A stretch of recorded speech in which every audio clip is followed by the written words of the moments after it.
আম্মু এখানে আতিয়ার বিয়ের কথা বলছে। এখানে আমার বিয়ের কথা কেন উঠছে? দেখ, ওনারা তোর ব্যবহার দেখে অনেক পছন্দ করেছে। তোর কথা বলা, তোর ব্যবহার সব দিক ওনাদের অনেক ভালো লাগছে। তাই ওনারা চাচ্ছে রাজুর বড় বোন নদীকে তুই বিয়ে কর। মেয়েটা অনেক ভালো, নম্রভদ্র। তাতে আমার কি? আম্মু তুমি পাগল হয়ে গেছো নাকি? আমি কখনোই বিয়ে করতে পারবো না।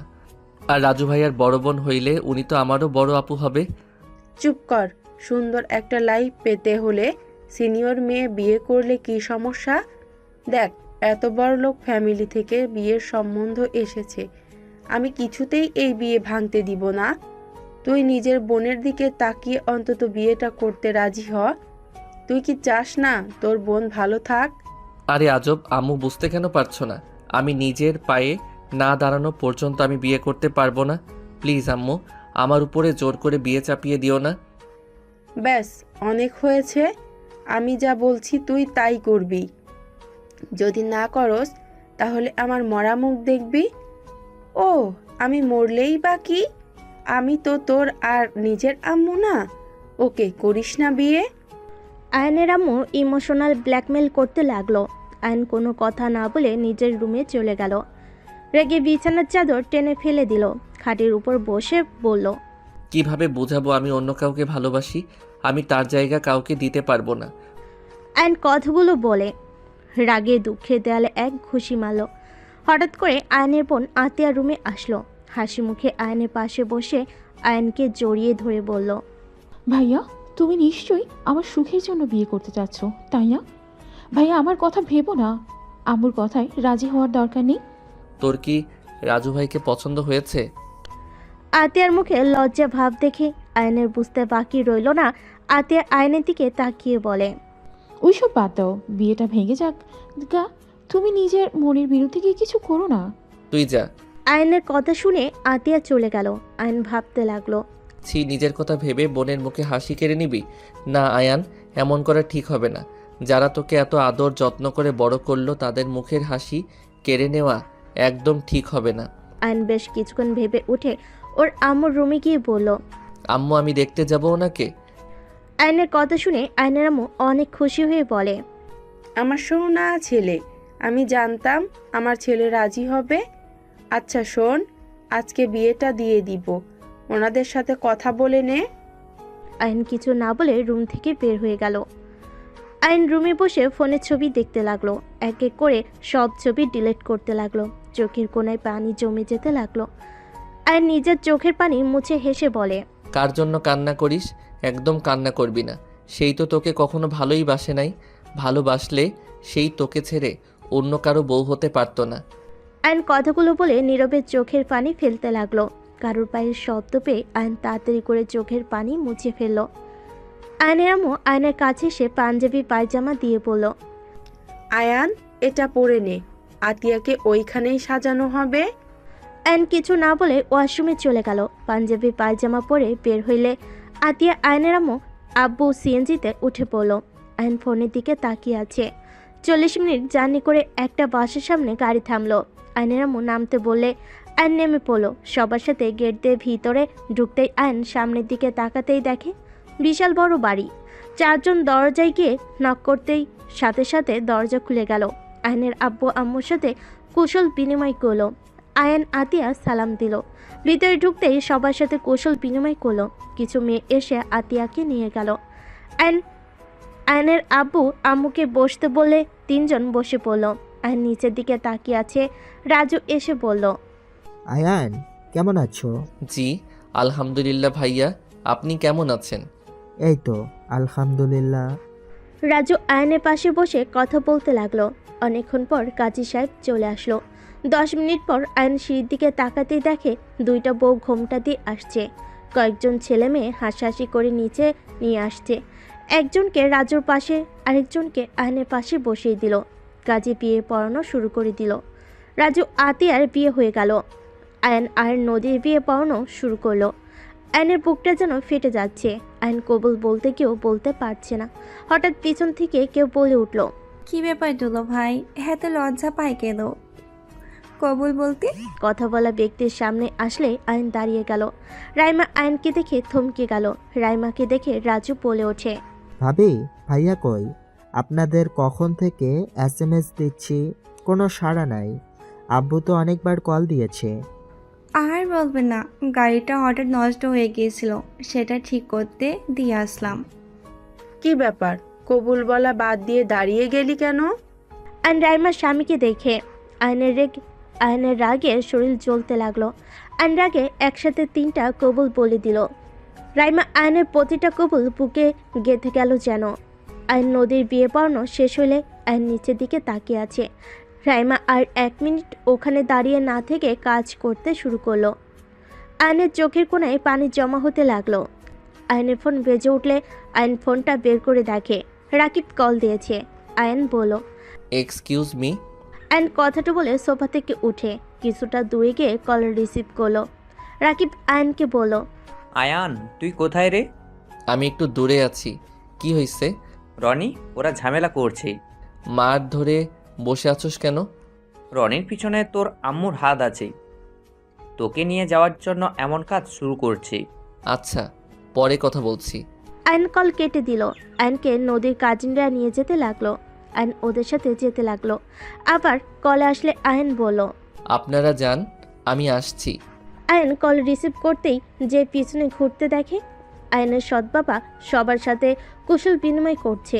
আয়ন ওর আপুর দিকে তাকিয়ে থাকলে ওর আপু আয়নের সৎ বাবার সাথে কুশল বিনিময় করলো। আয়নকে ডাক দিল। আয়ান, এদিকে আয়। আয়ন এগিয়ে গেল। নদীর আপু বলে ওঠে। ভাইয়া, এটা নদীর হাজব্যান্ড। আয়নের দিকে তাকিয়ে লোকটা দাঁড়িয়ে গেল। আয়নকে দেখে বলল, আমি বুঝতে পারছি কি বলতে চাচ্ছেন। আমি মনে করছি আপনি এখন কিছু জিজ্ঞেস করবেন না। জাস্ট এইটাই শুনে রাখেন, আমি বিয়ে করছি। আমার বাবা মায়ের পছন্দ মানে আমার পছন্দ। আর ওনাকে এইসব ঝামেলা করতে না করেন। আমি যদি ওনার বিরুদ্ধে যাই তাহলে কিন্তু বিষয়টা খুব খারাপ হয়ে যাবে। আয়নের সৎ বাবা কিছু বলতে যাবে, সাথে সাথে আয়নের আব্বু রেগে থাপ্পড় মেরে বলে, বেয়াদব ছেলে, ওনার সাথে এইভাবে কথা বলার অধিকার কে দিয়েছে? ভদ্রভাবে কথা বলতে পারো না নাকি? উনি তোমার বড় চাচুর শ্বশুর আর তুমি তার সঙ্গে তেজ নিয়ে কথা বলো? আয়ন ওর আব্বুর কথা শুনে অবাক হয়ে গেল। আয়নকে আর কিছু বলবে আয়নের সৎ বাবা বলল, ভাইজান, ওকে বকা দিয়েন না। আমি ওকে আগেই অধিকার দিয়েছি। আমার উপরে রাগ অভিমান যা ইচ্ছা দেখাতে পারে। এতে যদি ওর মন ভালো হয়, এতে আমার আনন্দ। সৎ বাবার কথা শুনে সবাই অবাক হয়ে তাকালো। নদীর আব্বু বলে, ভাইয়া, ওনাকে কিভাবে তুমি চেনো আর এইসব কি বলছো? সেই অনেক কথা। আয়ান যদি চাই তাহলে সব বলতাম। আয়ান তো আমাদের পছন্দ করে না, তাই কিছু বলতে চাচ্ছি না। দেখেন, আমার আপনার উপরে কোনো রাগ নাই। ওনাকে থামতে বলেন প্লিজ। আর আমি যদি এখন এখান থেকে যাই তাহলে কারোর জন্য ভালো হবে না। মাথা গরম করো না। তুমি নিজেই কথা বলে নিয়েও ও খুব তাড়াতাড়ি চলে আসবে। মিটিং থেকে বের হয়েছে। কি উনি এখানে আসবে? হ্যাঁ, এটাই আমার বাবার বাড়ি আর ওর শ্বশুর বাড়ি। ভাবি এসে গেছে। সবাই পিছনে তাকাতেই আয়নের আব্বু আম্মু থমকে গেল। আয়নদের কাছে আসতে রাহিলা বেগম নিজেও অবাক হয়ে গেল। আসসালামু আলাইকুম চাচি শাশুড়ি। ওয়ালাইকুম আসসালাম। কাকে চাই? কি যাতা আবার বললাম? চাচা শ্বশুরকে জিজ্ঞেস করেন। আমি এই বাড়ির জামাই আর আপনি আমার চাচি শাশুড়ি। কথাটা বলে আয়ন মিটিমিটি হাসতে লাগলো। আর চোখে রাগ দেখে রাহেলা বেগম কিছু বলার আগে আয়নের আপু বলে, আয়ান, আমি কিছু জানতাম না। আয়ান, প্লিজ আমাকে ক্ষমা করে দাও। আমি সত্যি জানতাম না। জানলে কখনোই তোমাকে জোর করে আনতাম না। আয়ন হেসে বলে, ধ্যাত, আব্বু কি যে বলো না। আমার তো অনেক আনন্দ লাগছে। আমি ভাগ্য করে বড়লোক চাচা চাচি পাইলাম। উহ, ভাবা যায় বড়লোক আর বড়লোক। আয়নকে কিছু বলতে যাবে, সাথে সাথে নদীর কাজিনরা এসে নদীকে, আতিয়াকে, রাজুকে আর আয়নকে নিয়ে যেতে লাগলো। 4 জনকে নিয়ে ছাদে গেল। আয়ন সবাই আড্ডা দিতে লাগলো। শুধু আতিয়া নদী চুপচাপ বসে আছে। আয়ন রাজু বলল, ধ্যাত, এখানে আড্ডা দেওয়ার সময় নাই। তোরা আড্ডা দে। আতিয়া, চলো। রাজু আতিয়াকে কোলে তুলে নিয়ে যেতে লাগলো। সবাই ভ্যাবাচাকা খেয়ে তাকিয়ে থাকলো। একজন বলে উঠল, আপনি আর থেকে কি করবেন? যান, বউ নিয়ে ভাগেন। রাইমা এসে বলে, এই সবাই নিচে চলো, খাবার খেতে ডাকছে। রাইমার কথা শুনে সবাই যেতে লাগলো। নদীর সিঁড়িতে নামতেই পড়ে যেতে নিবে, সাথে সাথেই আইন ধরে ফেলো। রাইমা পিছনে দাঁড়িয়ে থেকে দেখতে লাগলো। আইন নদীকে বলল, কি করছেন? ঘোমটা খুলেন। এভাবে হাঁটে কেউ? আর একটু হইলে পড়ে যেতেন। ঘুমটা খুললে তো আপনি আগেই দেখে ফেলবেন। সেই তো দেখবই, আগে আর পরে। বউ তো বউ, হাজারবার দেখলে বউয়ের প্রতি কখনো কারো বিরক্ত আসতে পারে না। তাই এখন দেখা, বাসর ঘরে দেখা, একই ব্যাপার। ঘোমটা খুলেন। আইনের কথা শুনে নদী ঘোমটা খুলতেই আইন হা হয়ে গেল। আইন মুখ ফসকে বলে দিল, মাশাল্লাহ। আইনের কথা শুনে নদী কিছুটা লজ্জা পেয়ে গেল।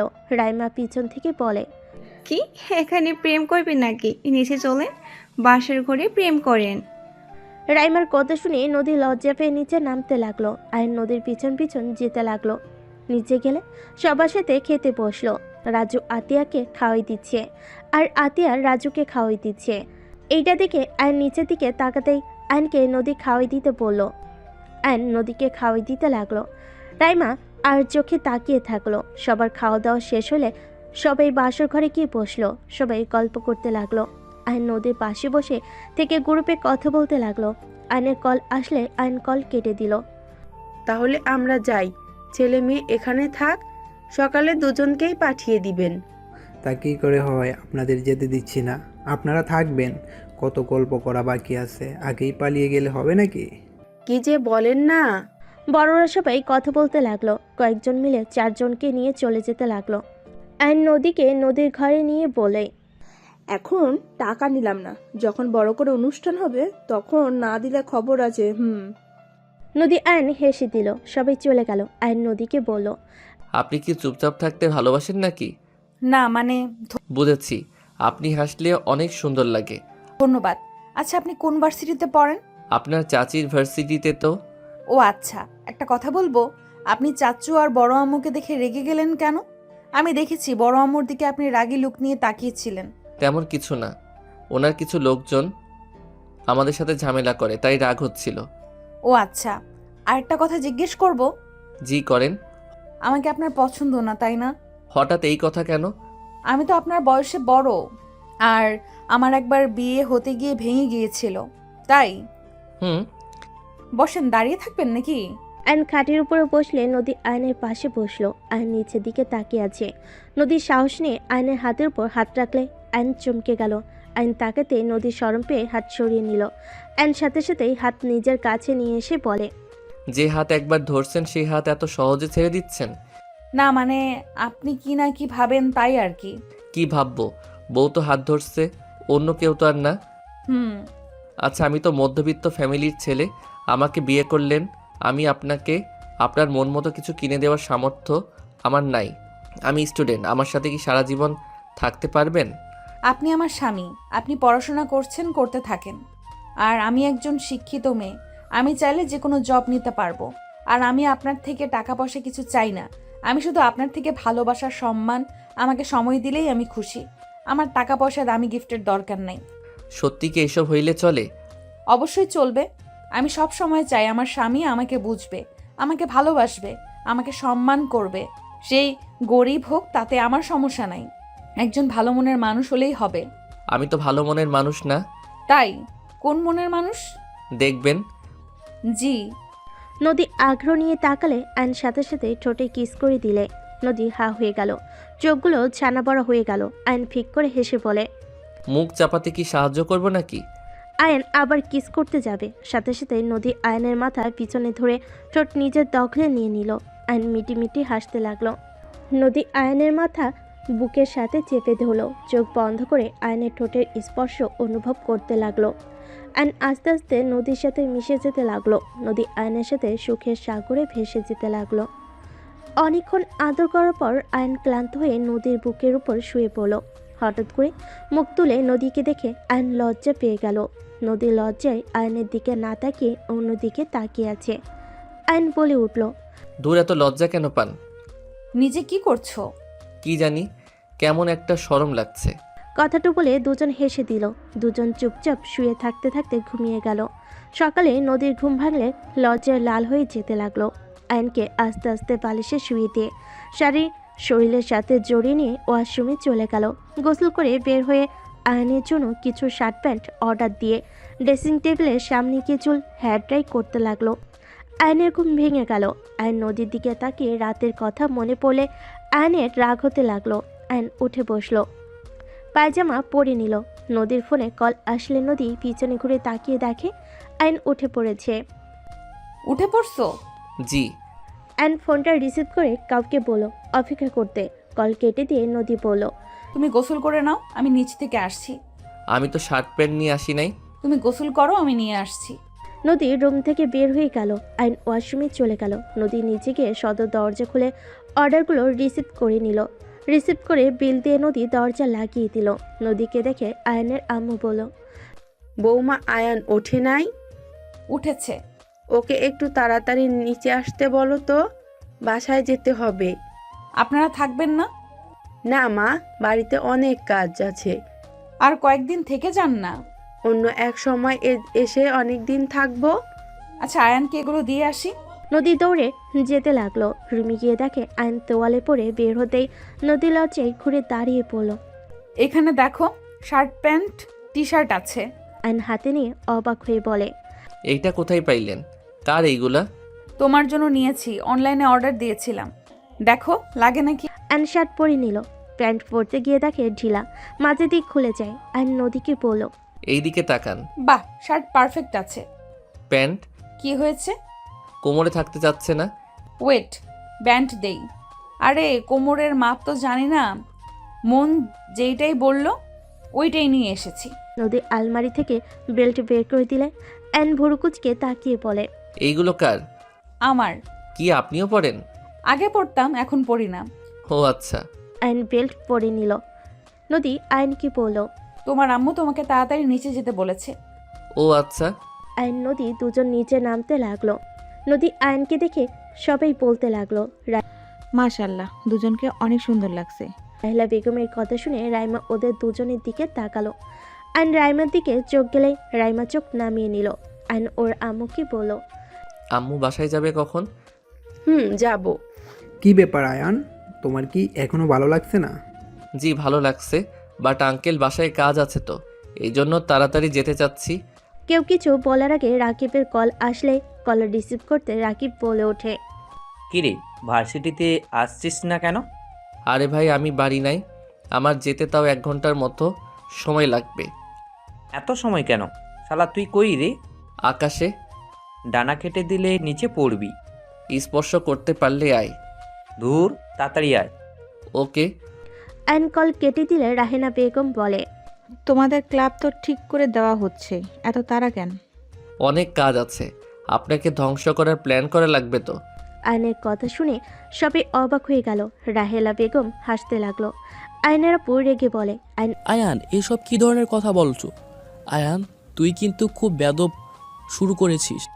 ওর আব্বুকে বলো, আব্বু এত রেগে যাও না তো, তুমি জানো উনি অনেক মহান। আমি যেই কাজে হাত দেই উনি সেইটাই ভেঙে চুরমার করে দেন। আর ওনার ভাগনা যে আছে, যাকে আমার পিছনে লাগিয়ে দিয়েছে আমাকে ধ্বংস করার জন্য। আইন কথাগুলো হেসে বলল।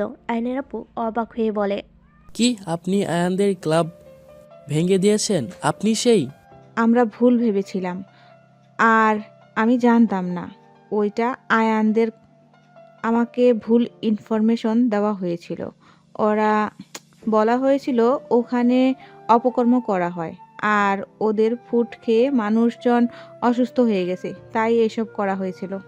আইনের আম্মু রেগে কিছু বলতে যাবে, আইন দৌড় দিয়ে ওর আম্মুর পিছন থেকে জড়িয়ে ধরে বলল, আম্মু কন্ট্রোল, আমার লক্ষ্মী আম্মু, আমার ভালো আম্মু, রাগ করেন আমার সোনা আম্মু। আইন ওর আম্মুর গালে চুমা দিতে লাগলো। আইনের আম্মু অনেকটা ঠান্ডা হলো। রাহেলা বেগমের বুকটা যেন ফেটে যাচ্ছে নিজের সন্তানকে অন্য কাউকে এভাবে ভালোবাসতে দেখে। আইনের আম্মু বলে, দেখেন বেআইন, আমার সন্তানকে আমি নিজে হাতে বড় করছি। আমার সন্তান কখনোই কারো ক্ষতির কারণ হবে এমন কিছু কখনোই করবে না।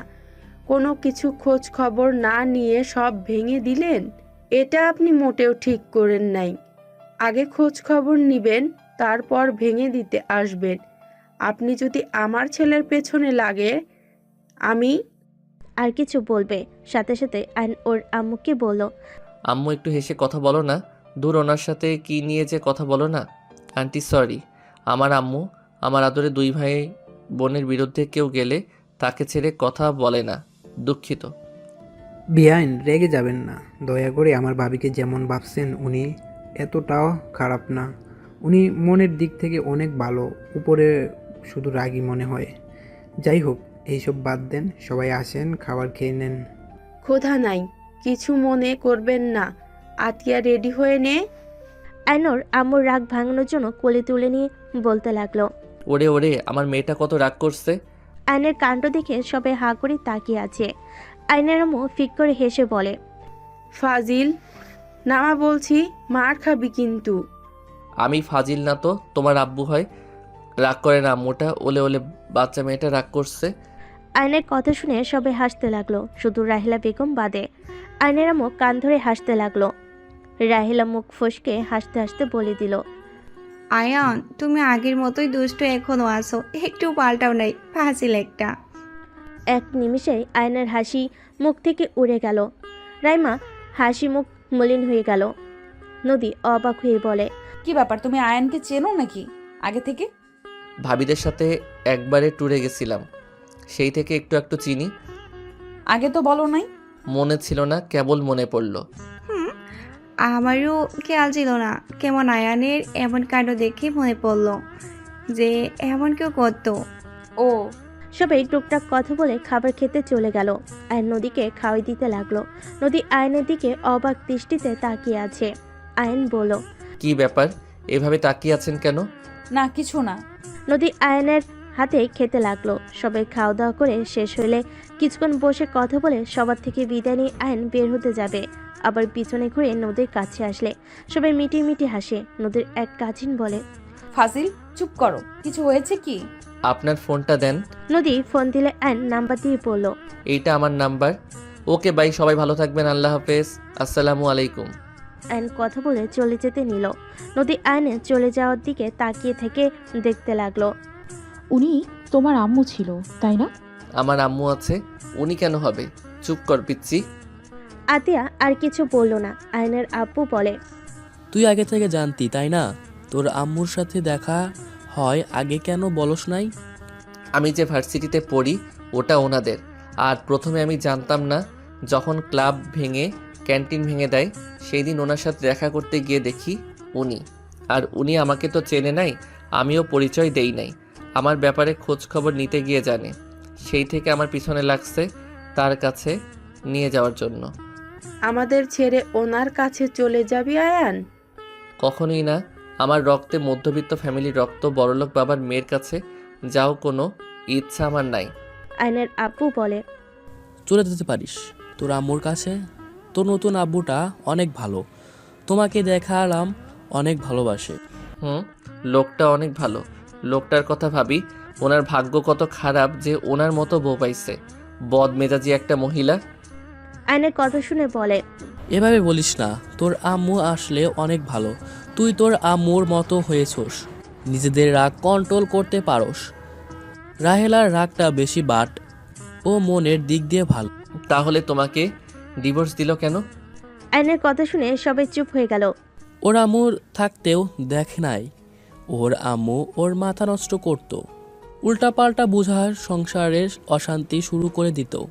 আর ডিভোর্স হয়েছে, ভালো হয়েছে। আমি নিজে অতিষ্ঠ হয়ে পড়েছিলাম। আমার ভুল হয়েছিল বড়লোক বাবার মেয়েকে ভালোবেসে বিয়ে করে। সব বুঝলাম, মাঝখানে আমাকে কেন টেনে নিয়ে এসেছে আমার উপরে আজাব চাপিয়ে দাও। কেউ কিছু বলল না।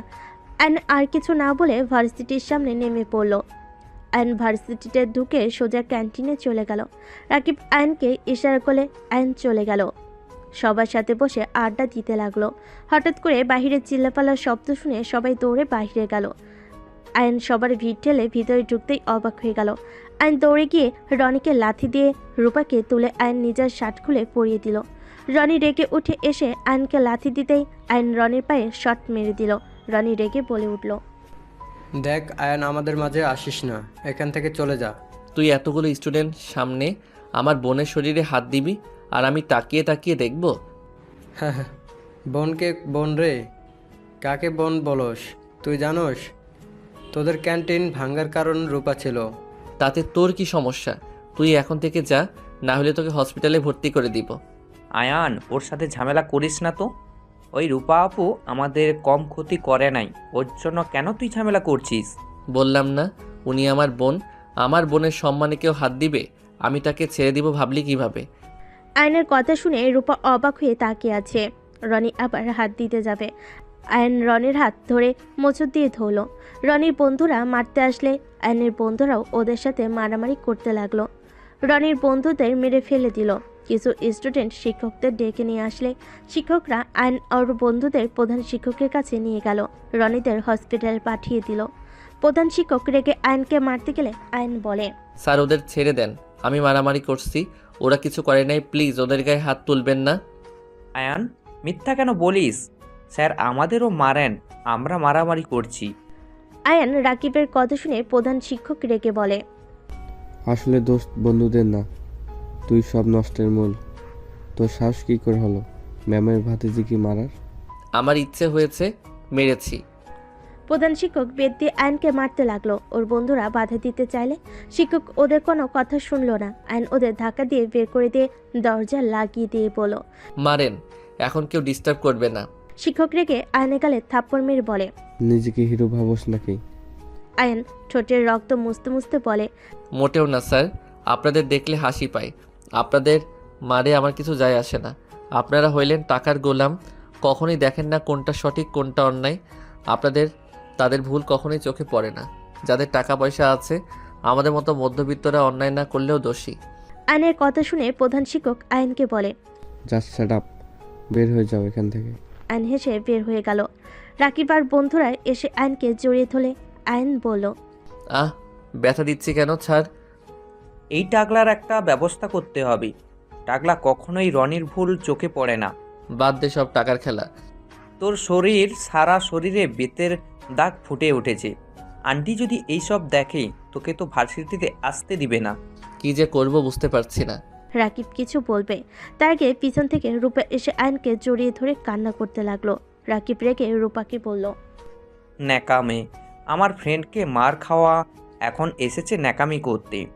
এতক্ষণ কই ছিলেন ন্যাকা কোথাকার? রাকিব রূপাকে সরিয়ে দিয়ে আয়নকে নিয়ে যেতে লাগলো। রূপা কান্না করতে করতে বলে, আয়ান, আমাকে ক্ষমা করে দিও, আমি ইচ্ছে করে তোমার ক্ষতি করতে চাইনি। আয়ন কিছু বলতে গেলে রাকিব বলার সুযোগ না দিয়ে বাইকে বসিয়ে বাইক স্টার্ট দিয়ে দিল। রাকিব আয়নকে বলল, তোর মা যেমন তোর সৎ বোনও তেমন নাটকবাজ। ফালতু কথা বলিস না, আঙ্কেল অনেক ভালো, তার মেয়ে কখনোই খারাপ হতে পারে না। হয়তো ওই রনি চাপে ফেলে এইসব করেছে। চুপ থাক, সব এক।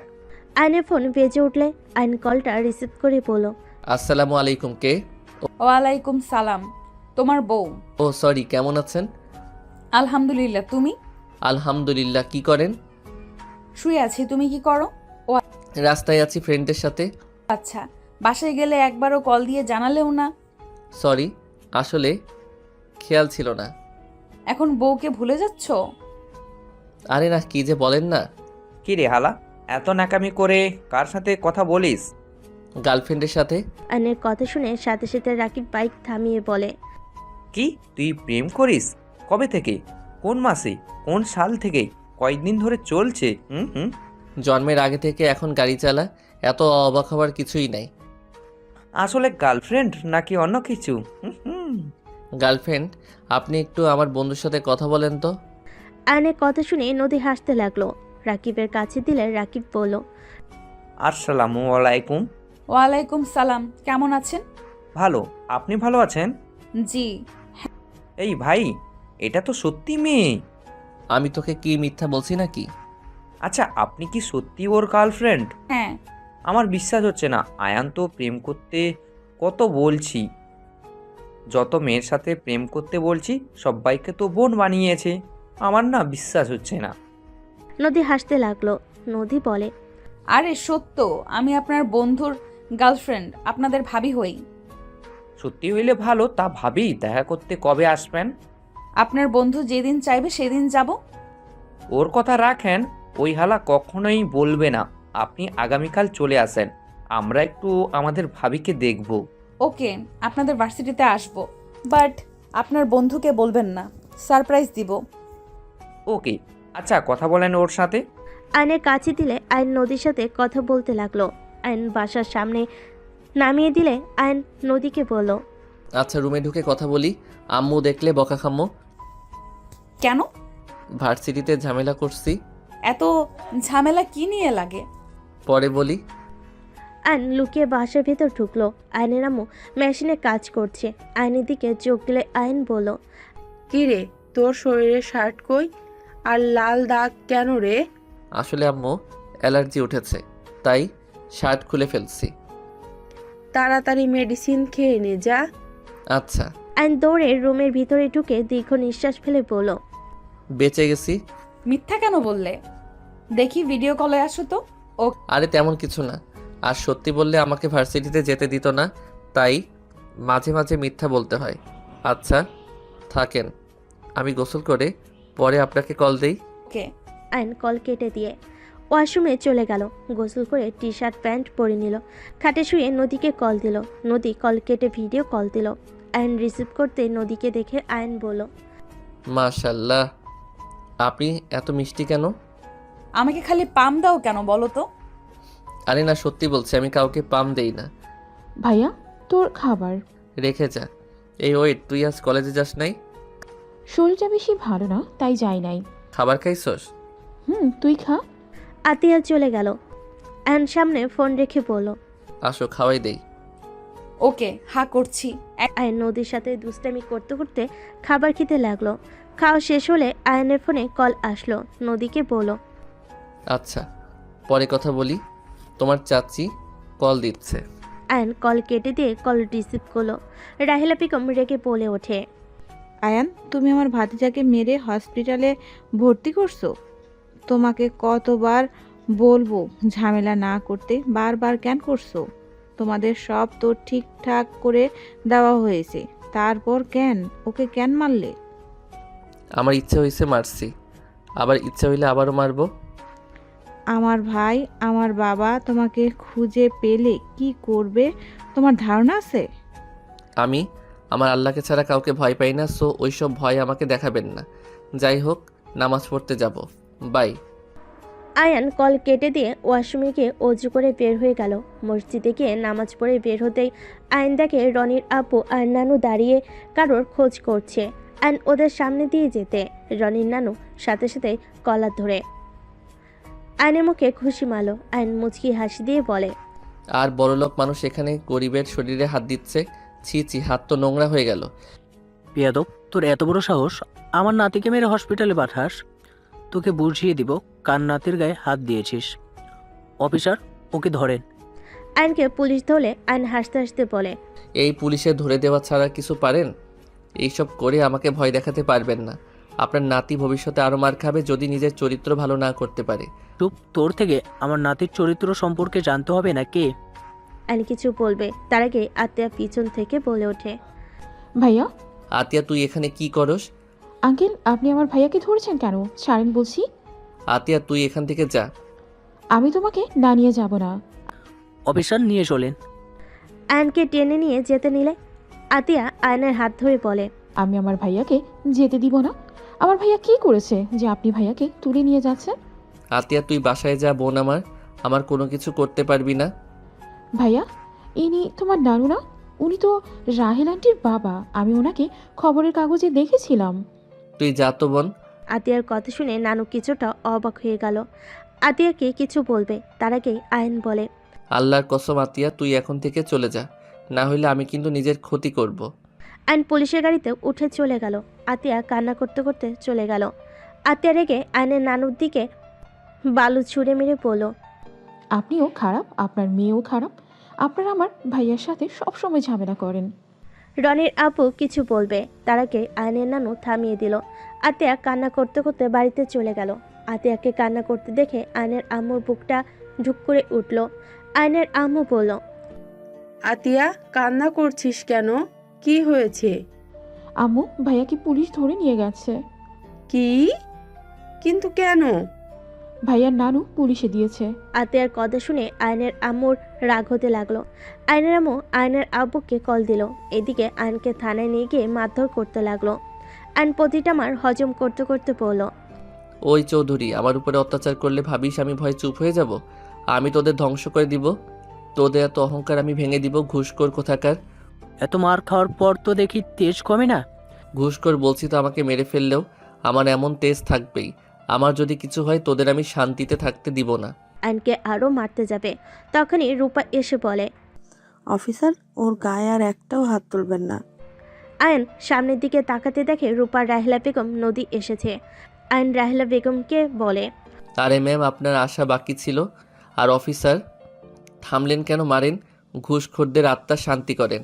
একদম না অফিসার, আপনি আয়নকে এভাবে মারতে পারেন না। আর নানু, আপনি আয়নকে কোন হিসেবে জেলে দিয়েছেন? আপনার নাতি একটা লম্পট।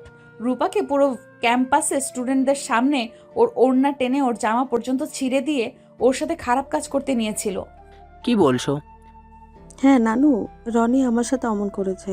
আয়ান আমাকে বাঁচাতে গিয়ে মারামারি করে। আয়ানকে তো রনি অনেক মারছে, এমনকি প্রধান শিক্ষক ওকে শাস্তি দিয়েছে।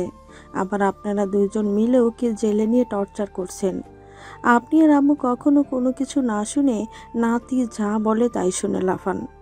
রূপার কথা শুনে নানু পুলিশকে ছেড়ে দিতে বলে। আয়ন বের হতে দেখে আয়নের আব্বু আম্মু আতিয়া রাকিব চলে এসেছে। আয়নের আম্মু দৌড়ে এসে আয়নকে জড়িয়ে ধরে কান্না করতে লাগলো। আপনি কি মানুষ? আমার ছেলেকে মেরে কি করে দিয়েছেন? আপনারা বড় লোক জন্য যা মন চায় তাই করবেন? রায়হান, তুমি এখানে? আয়নের আব্বু বলে, হ্যাঁ আমি এখানে। রাহেলা চৌধুরী, আপনি আসলে অনেক অন্যায়মান। আপনার মতো মানুষ হয় না। সত্যি আপনাকে আমার কিছু বলার নাই। আমার ছেলের লাশ দেখতে পেলেই হয়তো আপনার খুশি হবেন, তাই না? আপনাদের হাত জোর করছি, আমার ছেলেকে শান্তিতে থাকতে দেন। উফ, আব্বু কি করছো? এই ঘুষখোর কাছে কেন হাত জোর করছো? আব্বু, আমাকে অপমান করো না প্লিজ। আয়ান, আমাকে ক্ষমা করে দিও। আমার জন্য তোমাকে এত কষ্ট পেতে হলো। আমার ভাগ্য খারাপ বোন, তোমার দোষ নাই। ভাগ্য ভালো থাকলে জঘন্য মায়ের গর্ভে আমাকে জন্ম নিতে হতো না। আয়ন কথাটা বলে আয়ন আর নদীর কাঁধে হাত দিয়ে যেতে লাগলো। রাহিলা বেগমের চোখ বেয়ে পানি ঝরতে লাগলো। মাথা নিচের দিকে করে চোখের পানি ফেলতে লাগলো। আয়নের চোখের কোণায় পানি জমতেই আয়ন মুছে ফেলো। রাকিব আয়নকে বলল, আয়ান, এই ভার্সিটি ছেড়ে দে। আমি ওইখানে পড়বো। লজ্জা শরম কম নাকি বেহায়া কোথাকার? আমি আন্টিকে বলবো তোকে ওই ভার্সিটিতে পড়তে যেন না দেয়। রাকিব আয়নকে বাইকে তুলে নিজের সামনে বসলো নদী। আয়নের পিছনে বসলো। আয়নের আম্মু আব্বু আতিয়া একটা সিএনজি নিয়ে যেতে লাগলো। আয়নের বাসার সামনে গেলে আয়নের আম্মু গাড়ি থেকে নেমে তালা খুলে দিলে রাকিব বাইক নিয়ে ভিতরে গেল। আয়ন নদী নেমে পড়লে রাকিব বাইক রেখে আয়নকে ধরে নিয়ে যেতে লাগলো। রুমে নিয়ে গিয়ে খাটে বসিয়ে দিল। নদী আয়নের পাশে দাঁড়িয়ে আতিয়াকে বলল, আতিয়া, ফার্স্ট এড বক্স নিয়ে আসো তো। নিয়ে আসছি ভাবি। ভাবি মানে? আয়ান মুচকি এসে বলে, আমার গার্লফ্রেন্ড এইটা, তুই যার সাথে কথা বলছস। কি গার্লফ্রেন্ড সোজা শ্বশুরবাড়ি চলে আসলো? আন্টি জানে? সবাই আমার গার্লফ্রেন্ড পছন্দ, তাই প্যারা নিস না, চল। বাবা, আসলে ভাবি অনেক সুন্দর, মেনে নিতে সবাই বাধ্য। ভাবি, আপনার কোনো বোন নেই? আরে বোন তো রূপা। কি? রাহেলা বেগম হাজবেন্ড আছে না, উনি ওনার বড় চাচ্চু। এই ভাই, এইসব কি বলিস? ঠিক বলছি। তুই কি ইচ্ছে করে প্রেমের জালে ফাঁসিয়েছিস নাকি? আয়ন হালকা করে থাপ্পড় দিয়ে বলে, দূর, এটা আমার বউ। আর আমি আগে জানতাম না যে ওই ফ্যামিলির সাথে ওনার সম্পর্ক আছে। জানলে তো মনের ভুলেও ওই বাড়িতে যেতাম না, বিয়েও করতাম না। মাথার উপর দিয়ে যাচ্ছে সব।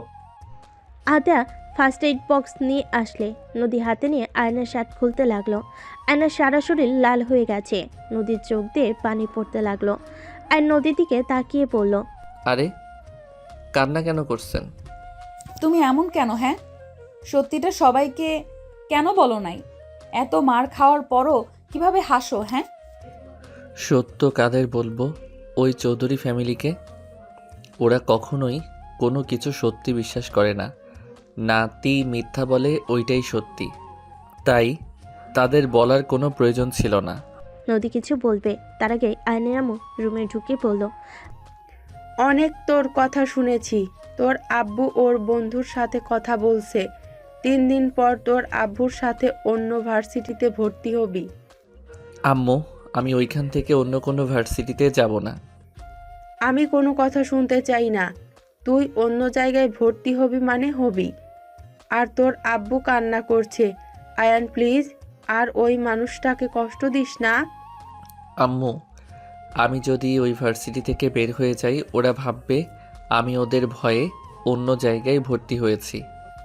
ভাবলে ভাবুকগা, ওদের ভাবা দিয়ে কোনো কিছু যায় আসে না। দেখ আয়ান, তোকে আমরা হারাতে পারবো না। তোকে যা বলছি তাই করবি। আম্মু, যা বলছি এটাই আমার শেষ কথা। আন্টি ভালো ডিসিশন নিয়েছে, আমরা ওইখানে পড়বো না, বাসায় গিয়ে আমরা সবাই আব্বুদের বোঝাবো। তাহলে তো কোনো সমস্যাই থাকলো না। আয়ন কিছু বলবে ওর আম্মু কিছু না শুনে চলে গেল। নদী আয়নের শরীরে ক্রিম লাগিয়ে দিতে লাগলো। আয়ন রাগে সামনের দেওয়ালে খুশি মারল। নদী আয়নের হাত ধরে বলে, পাগল হয়ে গেছো নাকি? এইভাবে নিজেকে কেউ ব্যথা দেয়? আসলে আমি একটা পাগল। আমার নিজেকে আয়নায় দেখলে ঘৃণা লাগে। উফ, কেন যে দুনিয়াতে এসেছিলাম। আল্লাহ কি আমাকে অন্য কোনো ফ্যামিলিতে পাঠাতে পারতো না? এই ফ্যামিলিতে কেন পাঠিয়েছে? কেন তোমার আব্বু আম্মু বোন তোমাকে কম ভালোবাসে নাকি? তোমার আম্মু তোমাকে পাগলের মতো ভালোবাসে, তারপরও এ ধরনের কথা বলছো? থানার ভেতরে বলে জঘন্য মায়ের গর্ভে জন্ম নিয়েছো। আন্টি কত কষ্ট পাচ্ছে, এসব কি ধরনের কথা বলো? রাকিব কিছু বলবে, আয়ন চুপ থাকার ইশারা করলো। আয়ন নদীকে বলল, এইসব বাদ দেন। আর আপনি এখানে কিভাবে আসলেন? রূপা বাসায় গিয়ে সবাইকে যখন এসব বলে তখন বড় আম্মু জানায় তোমাকে জেলে নিয়ে যাচ্ছে। রূপাকে নিয়ে আসতে নেয়, তখন আমি ওদের সাথে আসি। ও আচ্ছা, রাতে খাবার খেয়ে তোমাকে বাসায় দিয়ে আসবো? না, আমি তোমাকে এইভাবে রেখে কোথাও যাব না। আপনাদের বিয়ে হয় নাই, এভাবে কিভাবে থাকবেন? আরে ভাই, ওই আমার স্ত্রী। কিভাবে বিয়ে কখন করলি? আয়ন রাকিবকে বিয়ের সব কিছু খুলে বলল। রাকিব রেগে আয়নকে মারতে যাবে, সাথে সাথে আয়ন বলে, আরে ভাই, অনুষ্ঠান করি নাই তো। আর আমার আর রাজু ভাইয়ার পড়াশোনা শেষ হইলে অনুষ্ঠান করবে, আর হুট করে বিয়েটা হয়েছে। তোর সাথে কোনো কথা নেই, আমাকে একবার বলার প্রয়োজন মনে করলি না? আরে ভাই, একটু মজা নিতে চাইছিলাম, তোদের চমকে দেওয়ার ইচ্ছে ছিল। ভালোই করেছিস, আমি তোকে না বলে বিয়ে করব। করগা, না করলো কে? তুই না কইলেও আঙ্কেল আন্টি তো বলবেই। দেখ থাক তুই। ভাইয়া রাগ করেন না। আপনার জামাই একটা শয়তান, ইবলিস কোথাকার। রাকিব কথাগুলো বলে চলে গেল। নদী আয়নকে বলল, প্যান্ট খুলো। ওয়েট, লুঙ্গি পরবো। আয়ন উঠে আলনার উপর থেকে লুঙ্গি নিয়ে পড়তে লাগলো। নদী আয়নের পায়ের উপর থেকে লুঙ্গি তুলে ক্রিম লাগিয়ে দিয়ে বলল, রেস্ট নাও, আমি দেখি আন্টির কাছে যাই। আব্বুর কাছে যেতে হবে। আয়ন রুম থেকে বের হয়ে ওর আব্বুর রুমে চলে গেল। আয়নের আব্বু আদশা হয়ে বসে আছে। আয়ন ওর আব্বুর পাশে বসে হাত ধরে বলল, আব্বু, আমি কখনোই চাই নাই আমার জন্য তোমাদের চোখের পানি পড়ুক। আব্বু, তুমি যদি চাও আমি অন্য কোথাও ভর্তি হই, ওকে তাই হবে। তাও আব্বু চোখের পানি ফেলো না। আয়নের কথা শুনে আয়নের আব্বু কান্না করতে করতে বলে, জীবনের সব থেকে বড় ভুল ছিল তোমার জন্ম দিয়ে এই দুনিয়াতে আমার। যদি আমি জোর করে তোকে না চাইতাম, আজ হয়তো তোকে এই কষ্ট পেতে হতো না। আমার চোখের পানি দেখে এই কথা বলছিস, আর তোর মনের ভিতর যে কি ঝড়টা উঠছে সেটা বাট হয়ে কিভাবে সহ্য করতে পারি। নিজেকে বড্ড অসহায় লাগে রে, আমাকে পারলে ক্ষমা করে দিস। আয়ন ওর আব্বুকে জড়িয়ে ধরে চোখের পানি মুছতে মুছতে বলে, দেখো, আমার কোনো কষ্ট হচ্ছে না। দেখো, আমার মুখে হাসি সবসময় আছে আর থাকবেও। কেউ আমার মুখের হাসি কেড়ে নিতে পারবে না আব্বু। তুমি ওইসব নিয়ে ভেবো না তো। আর আব্বু, আর 2টা বছর তো আছে, ওইখান থেকে পড়াশোনা করি না প্লিজ। আয়নের আব্বু বলে, না, আর কখনোই না। ওদের ছাড়াও তোর উপরে পড়তে দেব না। ওকে, তাও কান্না করো না তো আব্বু। আয়ন ওর আব্বুর সাথে কথা বলে। রুম থেকে বের হয়ে দেখে নদী ওর আম্মুর সাথে কাজ করছে। আয়নের আম্মু বারবার নদীকে রুমে যেতে বলছে, বাট নদী যাচ্ছে না। আয়ন মুচকি হাসি দিয়ে ওইখান থেকে চলে গেল। আইন রুমে গিয়ে খাটে আদর্শা হয়ে বসে থাকলো। আয়নের সারা শরীর অনেক ব্যথা করতে লাগলো। শরীরের ব্যথা থেকে আয়নের ভিতরে যেন কষ্টে বুকটা ফেটে যাচ্ছে। আয়নের চোখের পানি পড়তেই আইন মুছে ফেলল। নদী অনেকক্ষণ পর রুমে আসলে ক্লান্ত হয়ে খাটে বসতেই আইন চোখ খুলে পা সরিয়ে খাট থেকে নেমে তোয়ালে নিয়ে এসে নদীর মুখের ঘাম মুছে দিতে লাগলো। গলায় মুছতে গেলে নদীর লজ্জা পেয়ে যায়। আইন ঘাম মুছে ঠোঁটে স্পর্শ দিলে নদীর লজ্জায় লাল হতে লাগলো। আইন ঠোঁটে কিস করে কপালে কিস করে বলল, বউটা অনেক কাজ করছে বলে আমার সোনা বউটা। বাবা কি ভালোবাসা, যাও ভালোবাসা লাগবে না, বউয়ের কথা শোনো না। কি কথা শুনলাম না? তুমি আর কোনো ঝামেলা জড়াবে না। ওকে জড়াবো না, বাট অন্যায় হইলে আমি সহ্য করতে পারবো না। এত মানুষ চুপ করে দেখতে পারলে তুমি কেন দেখতে পারবে না? আমি কাপুরুষ না যে অন্যায় দেখে চুপ থাকবো। চুপ করো। আচ্ছা যাও, ফ্রেশ হয়ে নাও। নদী ওয়াশরুমে চলে গেল। ফ্রেশ হয়ে আসলে আয়নের আম্মু দুজনকে খাবার খেতে ডাক দিলেই দুজন খাবার খেতে চলে গেল। আইন নদীকে খাবার খাওয়াই দিতে লাগলো। হঠাৎ করে গেটের কাছে শব্দ হলে 6 জন পিছনে তাকাতে দেখে রাজু নদীর আব্বু আম্মু এসেছে। আয়নের আব্বু আম্মু উঠতে গেলে নদীর আব্বু বলল, এই কি করছেন? ওঠেন না। আয়ান, তোমার কি অবস্থা? জি আঙ্কেল, আলহামদুলিল্লাহ ভালো। ভেতরে চলেন। আতিয়া হাত ধুয়ে নদীর আব্বু আম্মু আর রাজুকে ওর আব্বু আম্মুর রুমে নিয়ে গেল। আয়নের আব্বু আম্মু হাত ধুয়ে চলে গেল। নদীকে পানি খাওয়াই দিয়ে নিজেও খেয়ে নিল। দুজন উঠে আয়নের আব্বু রুমে গেল। আতিয়া মিষ্টি ফল নিয়ে রান্নাঘরে চলে গেল।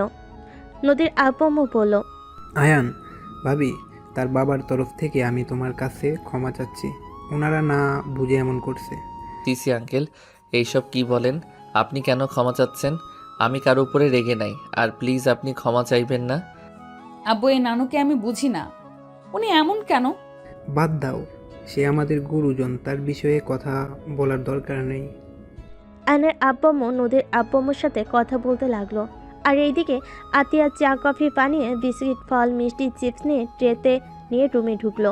নদীর আম্মু বলে, আরে মা, তুমি এসব করতে গেছো কেন? সমস্যা নাই, এই নিন। আতিয়া রাজুকে কফি দিয়ে সবাইকে চা দিল। সবাই বসে থেকে গল্প করতে লাগলো। আতিয়া, তোর কাজ নাই, তুই রাজুকে নিয়ে তোর রুমে যা। না ভাইয়া, সমস্যা নেই। তোমার রুম দেখাবে না নাকি? অ্যান্ড আতিয়াকে বলো। রাজুর কথা শুনে সবাই মিটিমিটি হাসতে লাগলো। আয়নের আম্মু ইশারা করলে আতিয়া চলে গেল রাজুকে নিয়ে। সবাই মিলে অনেকক্ষণ কথা বলা শেষ করে আয়নের আম্মু বলল, আয়ান, রাজুকে ডাক দে তো। বেআইন, আমরা কিছু খেতে পারবো না, আমরা খেয়ে এসেছি। এইটা কি করে হয় বেআইন? বাড়িতে এসে না খেয়ে চলে যাবে তা তো হবে না। খাবার খাবেন তা আর থাকতে হবে। আয়নের আম্মু অনেক জোর করে নদীর আব্বু আম্মু রাজু হালকা খাবার খেয়ে নিল।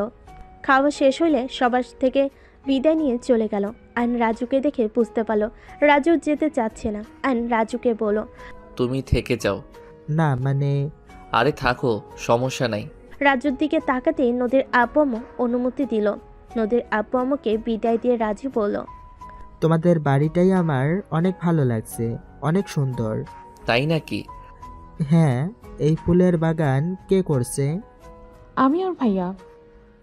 ও আচ্ছা। তিনজন কথা বলতে বলতে যার যার রুমে চলে গেল। আইন খাটে বসতেই নদীর দরজা লাগিয়ে দিল। আইন খাটে শুয়ে পড়ল। আপনারা দুইজন তো এখানে থাকতে রাজি হইলেন, এই খাটে ঘুমাতে পারবে কি? আপনাদের বিছানার মতো নরম না কিন্তু। আমি খাটে ঘুমাবো কেন? তোমার উপর শুয়ে পড়বো। নদী কথাটা বলে নিচের দিকে মুখ নিলে আইন হাসতে লাগলো। নদী লাইট নিভিয়ে আইনের পাশে শুয়ে পড়ল। আইন বুকে টেনে নিল। নদী আইনকে বলল, এই তোমার তো জ্বর এসেছে দেখছি।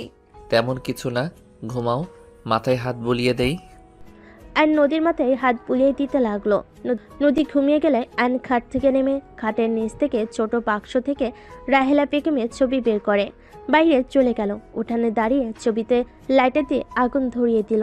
ছবিতে আগুন জ্বলতে লাগলো। আইনের চোখ দিয়ে পানি ঝরতে লাগলো। হঠাৎ পিছন থেকে কারোর হাতের স্পর্শে পেলে আইন চমকে গেল। পিছনে তাকিয়ে ফোনের লাইট ধরলে দেখে ওর আম্মু। আইন ওর আম্মুকে শক্ত করে জড়িয়ে ধরে কান্না করতে লাগলো। আইনের আম্মু মাথায় হাত বুলিয়ে দিতে দিতে বলল, আজ তোকে বাধা দিব না, আজ তুই মন ভরে কান্না কর। আম্মু, আমি অনেক দূরে চলে যেতে চাই, আমি এখানে থাকতে চাই না আম্মু, আমি ওনার সামনে যেতে চাই না আম্মু, আমাকে অনেক দূরে পাঠিয়ে দাও যেখানে উনি থাকবে না। উনি ওনাকে দেখলে নিজেকে সামলাতে পারি না আম্মু, আমার খুব ইচ্ছে করে ওনাকে আম্মু বলে জড়িয়ে ধরতে। কথাগুলো বলে আয়ন হাউমাউ করে কান্না করতে লাগলো। আয়নের কান্নার শব্দ শুনে আয়নের আব্বুর ঘুম ভেঙে যায়। আয়নের আব্বু পিছনে এসে দাঁড়ালে আয়ন সাথে সাথে চোখ মুছে নিজেকে স্বাভাবিক করে নেয়। আয়নের আব্বু বলে, তুই বিদেশে চলে যা, আমি সব ব্যবস্থা করব, তোকে দেশে থাকতে হবে না। আব্বু আম্মু, তোমাকে ছেড়ে আমি দেশের বাইরে যেতে পারবো না। আয়নের কথা শুনে ওর আব্বু বলে, আমাদের কথা ভাবতে হবে না। বিদেশ যেতে যত টাকার প্রয়োজন অত টাকা কোথায় পাবে?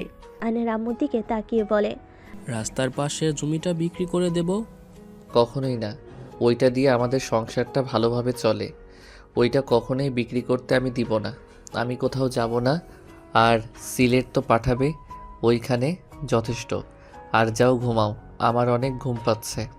আয়ন চলে গেল। আয়ন রুমে চলে গেল। আয়ন রুমে গিয়ে উপর হয়ে শুয়ে পড়ল। আয়ন এপাশ ওপাশ করতে করতে ঘুমিয়ে গেল। সকালে চিল্লাপালায় আয়ন নদীর ঘুম ভেঙে গেল। আয়নের সারা শরীর ব্যথায় ভরে গেছে। আয়ন আস্তে আস্তে উঠে নদীকে বলল, বাহিরে কি হয়েছে? কান্নাকাটির শব্দ মনে হচ্ছে। আয়ন নদীর দরজা খুলে বাহিরের দিকে তাকাতে আয়ন যেন থমকে গেল। আয়নের পা যেন চলছে না। আয়ন পড়ে যেতে নিবে, সাথে সাথেই নদী ধরে ফেলো। আয়নকে ধরে নিয়ে যেতে লাগলো। আয়ন ওর আব্বুর লাশের পাশে হাঁটু গিয়ে বসে পড়ল। আয়ন যেন পাথর হয়ে গেছে। আয়নের মুখ দিয়ে একটা কথাও বের হচ্ছে না। আয়নের আম্মু বলল, আয়ান, তোর আব্বুকে কথা বলতে বল না। এই আয়ান, চুপ করে আছিস কেন? তোর আব্বুকে বল না আমার সাথে কথা বলতে। আয়নকে ধরে কান্না করতে লাগলো। আয়ন অজ্ঞান হয়ে গেল। আয়ন পড়ে গেলে নদীর রাজু ধরে ফেলে। আয়নের মাথায় পানি দিতে লাগলো। আয়নের জ্ঞান ফিরে দেখে রাহিলা বেগম, তার স্বামী, নদী, পুরো ফ্যামিলি এসেছে। আয়ন উঠে সোজা রাহিলা বেগমের হাত ধরে টেনে নিয়ে যেতে লাগলো। রাহিলা বেগম বলতে লাগলো, আয়ান, আমার হাত ছাড়ো। বের হয়ে যান। ধাক্কা দিয়ে বাড়ি থেকে বের করে দিল। রাহিলা বেগম আয়নের পিছন পিছন আসতে লাগলো। আয়ন রেগে পিছন দিকে তাকিয়ে বলে, আরে ম্যাম, আপনার সমস্যাটা কি? আরে ম্যাম, আমার আর কেউ থাকলো না, উনি চলে গেছে ম্যাম। এবার তো খুশি হন ম্যাম, এমন নাটক আর করেন না। আপনার পায়ে ধরি ম্যাম, আপনি এখান থেকে চলে যান। আমি জানি আপনি কি সংবাদ আশা করেছিলেন। ম্যাম দুঃখিত, আমার লাশ আপনি এত তাড়াতাড়ি দেখতে পারবেন না। উনি তো চলে গেল, আমার ঘাড়ে অনেক দায়িত্ব। আমার দায়িত্ব পালন শেষ না করে আমি মরবো না ম্যাম, এইটা নিয়ে খুশি থাকেন। আয়ান, চুপ, একদম চুপ। আপনার ওই নোংরা মুখে আমার নাম নিবেন না। আয়নের শরীরে হাত দিতেই আয়ন রেগে ধাক্কা দিয়ে চিৎকার করে কান্না করতে করতে বলে, আর কত জ্বালাবেন?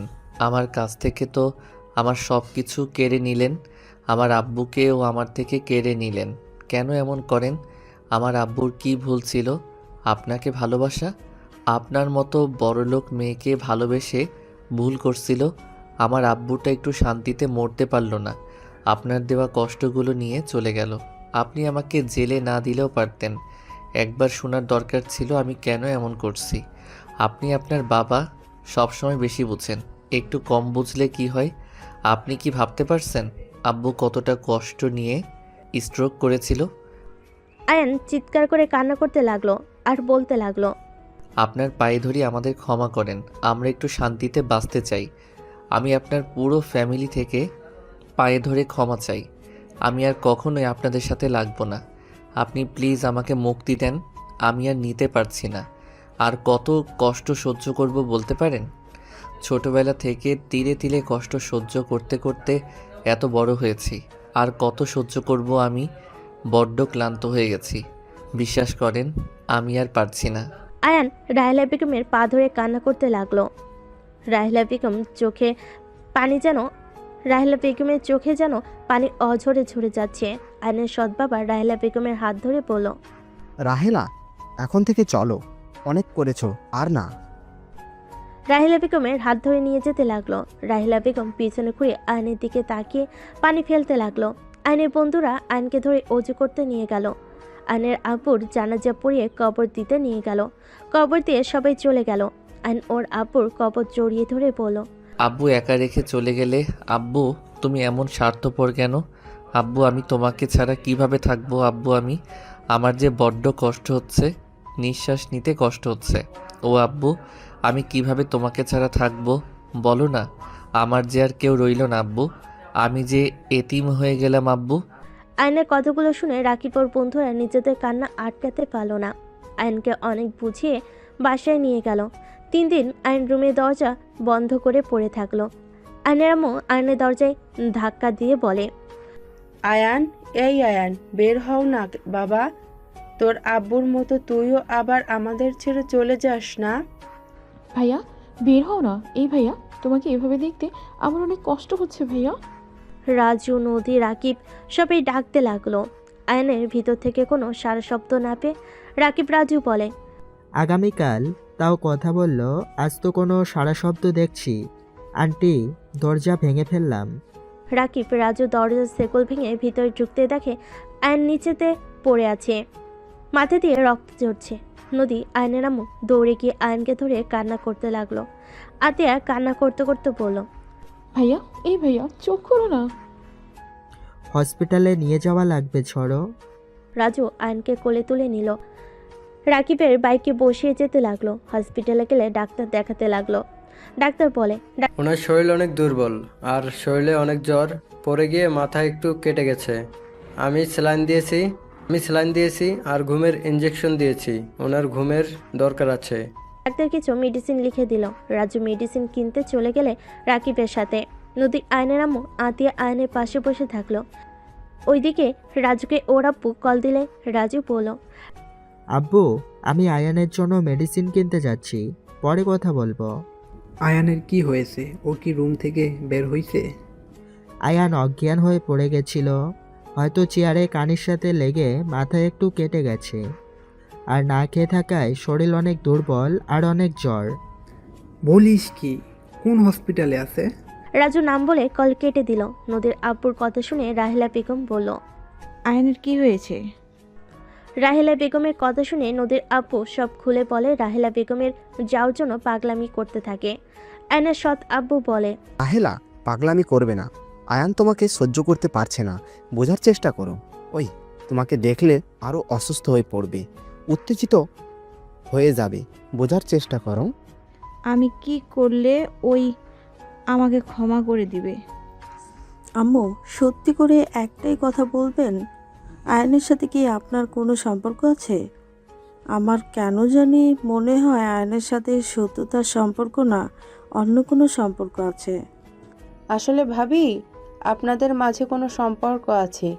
আর সেই দিন আয়ানকে বলল আপনাকে আয়ানের আব্বু ভালোবেসে জীবনে বড় ভুল করেছিল। সবার কথা শুনে রাহেলা বেগম অসুস্থ হয়ে যেতে লাগলো। রাহেলা বেগম চিৎকার দিয়ে বলে ওঠে, হ্যাঁ আছে। আয়ান আমার সন্তান। আয়ানের সেই জঘন্য মাটা আমি সেই মানুষ যে মা বাবার কথা শুনে সন্তান স্বামীকে ছেড়ে দিয়েছিলাম। কথাগুলো বলে রাহেলা বেগম কান্না করতে করতে হাঁটু গেড়ে বসে পড়ল। সবাই হতভম্ব হয়ে গেল। আর এইদিকে আয়ন পিপি করে বলতে লাগলো, আব্বু আমাকে ছেড়ে যাও না। আব্বু আমি যে তোমাকে ছাড়া থাকতে পারছি না। আব্বু আমাকে তোমার সাথে নিয়ে চলো। আব্বু আমাকে একা রেখে যেও না। আয়ন ঘুমের ভিতর হুড় হুড় করে কান্না করতে লাগলো। আয়নের আম্মু হাত ধরলো। নদী আয়নের আম্মুর দিকে তাকিয়ে বলল, আচ্ছা আন্টি, একটা কথা জিজ্ঞেস করব। জানি এখন বলা ঠিক না, তারপরও জিজ্ঞেস করতে খুব ইচ্ছে হচ্ছে। বলো। বড় আম্মুর সাথে আপনাদের কি আগে থেকে কোনো কানেকশন আছে নাকি? আয়ান বড় আম্মুকে এত ঘৃণা করে কেন? তোমার বড় আম্মুকে আয়ান ঘৃণা করে না। নদী কথাটা শুনে অবাক হয়ে গেল। নদী অবাক হয়ে বলে, কি বলছেন? আম্মুকে তো ওই সহ্য করতে পারে না, আর আপনি বলছেন ওই ঘৃণা করে না? তোমার বড় আম্মুকে আয়ান ঘৃণা করে না। জন্মদাত্রীকে কেউ ঘৃণা করতে পারে না। রাগ অভিমান থেকে অনেক কিছু বলে দেওয়া যায়, বাট ঘৃণা করা সম্ভব নয়। মানে তোমার বড় আম্মু আয়ানের আসল মা, আমি আয়ানের সৎ মা। আয়নের আম্মুর কথা শুনে নদী কয়েক পা পিছিয়ে গেল। রাজু দরজায় হতভম্ব হয়ে দাঁড়িয়ে গেল। কি? বাট আম্মু তো কখনোই কাউকে বলে নাই, আর আয়ান তো কখনোই এইটা প্রকাশ করে নাই। আপনারা তো বলেন না কেন? আয়ান তাকে মা হিসাবে পরিচয় দিতে চায় না, তাই সব সময় লুকিয়ে গেছে। যাই হোক, আয়ান যেন জানতে পারে না আমি তোমাদের সত্যিটা বলে দিয়েছি। আমি তো ভাবতে পারছি না আয়ান তাহলে কতটা কষ্ট বুকের ভেতরে লুকিয়ে রাখছে। নিজের মায়ের সাথে এত বড় শত্রুতা। নিজের মাকে কখনো মা বলতে পারে নাই। নিজের জন্মদাত্রী মা বারবার আঘাত করে গেছে, সবকিছু মুখ বুজে সহ্য করে গেছে। সত্যি আয়ানকে সেলুট দিতে ইচ্ছে করছে। আয়ানের জায়গায় আমি থাকলে কবেই আত্মহত্যা করতাম। না বাবা, এইসব বলতে হয় না। আর কিছু বলার আগেই নদীর আব্বু আম্মু রূপা চলে আসলো। আয়নের অনেকক্ষণ পর জ্ঞান ফিরে সবাই দেখে কিছু বলল না। নদীর আব্বু বলল, আয়ানের জ্ঞান ফিরছে তো? আম্মু, আমি এখানে কি করছি? তুই অজ্ঞান হয়ে গেছিলি। বাসায় যাব আম্মু। আয়ন জোর করে আয়নকে নিয়ে সবাই বাসায় চলে গেল। কয়েকদিন আয়ন চুপচাপ থাকার পর হঠাৎ একদিন আয়ন রেডি হয়ে বের হইলে আয়নের আম্মু বলল, আয়ান, কোথায় যাচ্ছিস? কাজ আছে আম্মু, দোয়া করো আমার জন্য। আয়ন বাসা থেকে বের হয়ে গেল। একটা ইন্টারভিউ দিতে চলে গেল, সাথে রাকিবও গেল। আয়ন ইন্টারভিউ অনেক ভালোভাবে দিয়ে বের হইলে রাকিবকে আয়ন বলল, ধন্যবাদ রে। ধ্যাত, ধন্যবাদ কেন দিচ্ছিস?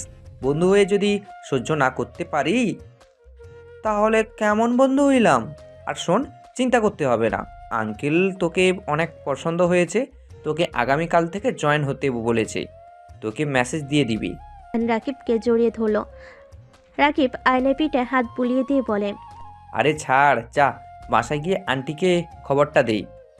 বলা যাবে না, জানলে আমাকে করতে দিবে না। পড়াশোনা বাদ দিয়ে জব করার কথা শুনলে অনেক রেগে যাবে। ওকে, তোর যেটাই ভালো লাগে ওটাই কর।